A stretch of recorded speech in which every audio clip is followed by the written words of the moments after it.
আসসালামু আলাইকুম সবাইকে দেশ এবং দেশের বাহিরে আপনারা যারা আছেন সবাইকে মাহে রমজানের শুভেচ্ছা। রমজান আমাদের মাঝে প্রত্যেক বছর আসে আত্মশুদ্ধির উপলক্ষ নিয়ে।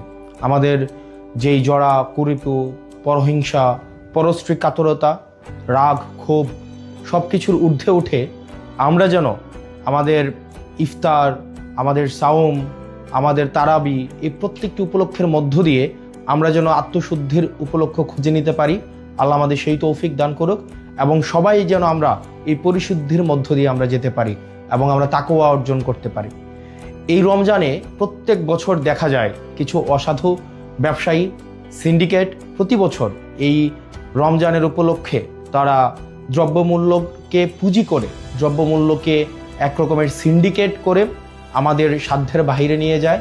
আমাদের জনগণের যেই সাধ্যমূল্যের বাহিরে এই আমাদের নিত্য প্রয়োজনীয় যে বিষয়গুলো রয়েছে, ছোলা, মুড়ি, তেল এবং নিত্য প্রয়োজনীয় যে বিষয়গুলো রয়েছে, তেল, গ্যাস, এই প্রত্যেকটি বিষয়কে দেখা যায় সিন্ডিকেট করে সাধারণ জনগণের সাধ্যের বাহিরে নিয়ে যায়।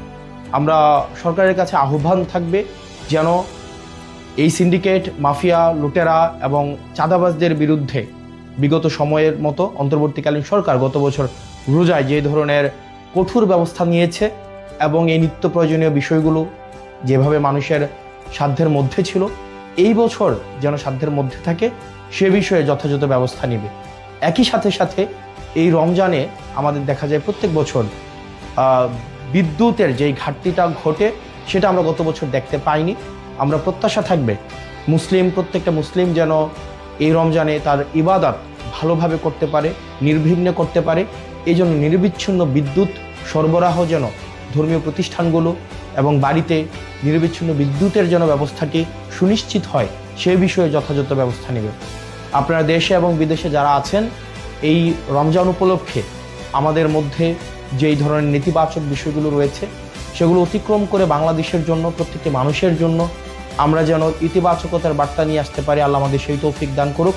সবাই ভালো থাকেন, সুস্থ থাকেন। রমজান আমাদের মধ্যে রহমত এবং বরকত নিয়ে আসুক। আসসালামু আলাইকুম ওয়া রাহমাতুল্লাহি ওয়া বারাকাতুহু।